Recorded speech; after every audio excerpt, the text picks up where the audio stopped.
Assalamualaikum warahmatullahi wabarakatuh. Salam dan bahagia.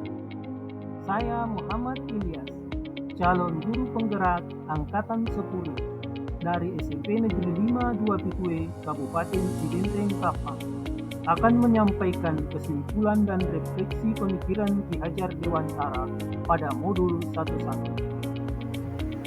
Dalam merefleksikan diri saya dalam pembelajaran ini, saya menggunakan 3 pertanyaan.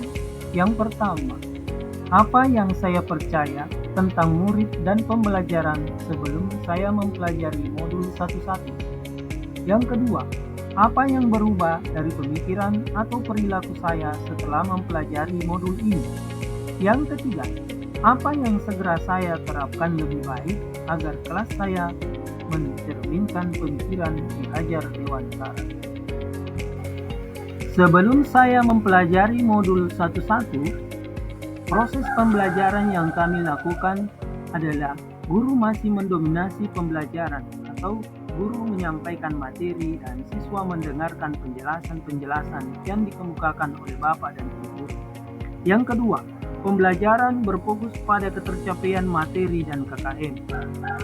Yang ketiga, guru kurang memahami karakteristik anak, sehingga di dalam kelas sering terjadi perlakuan yang sama dalam satu kelas tanpa memperhatikan kebutuhan, bakat, dan minat peserta didik. Yang keempat, siswa pasif dan motivasi belajar rendah.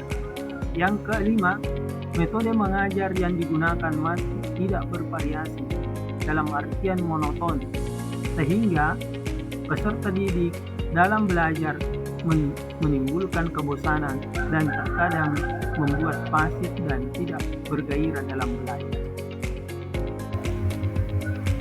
Setelah mempelajari modul ini, perubahan yang saya alami, yang pertama adalah merubah pola pikir. Guru bukan merupakan satu-satunya sumber belajar, tetapi guru memberi motivasi, memfasilitasi, membimbing, dan menuntun siswa. Pembelajaran harus berpihak pada anak dan menghargai karakteristik karena anak dilahirkan dari berbagai keunikan. Yang kedua, merubah perilaku. Mengemas proses pembelajaran yang senantiasa berpihak kepada anak. Yang kedua, memberi kemerdekaan kepada anak dalam proses belajar mengajar. Dan yang ketiga, cermat dalam memilih bakat anak dalam hal merancang dan mendesain proses pembelajaran senantiasa disesuaikan dengan bakat dan minat dari peserta didik.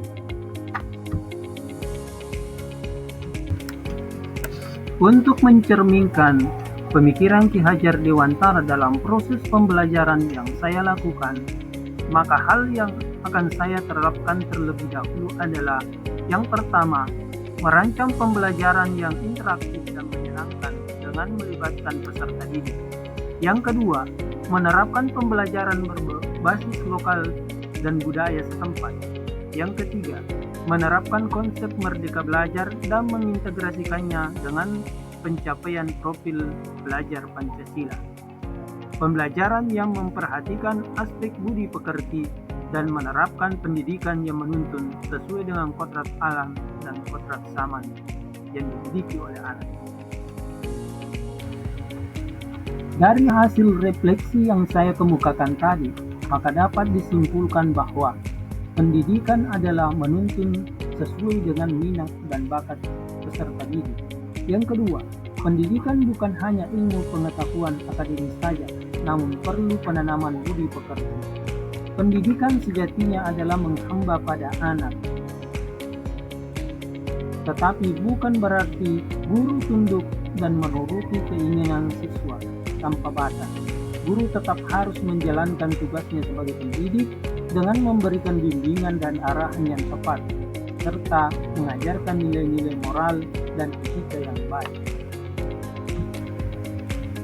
Demikianlah kesimpulan dan refleksi pemikiran Ki Hajar Dewantara yang sempat saya sampaikan pada kesempatan ini. Terima kasih, salam dan bahagia.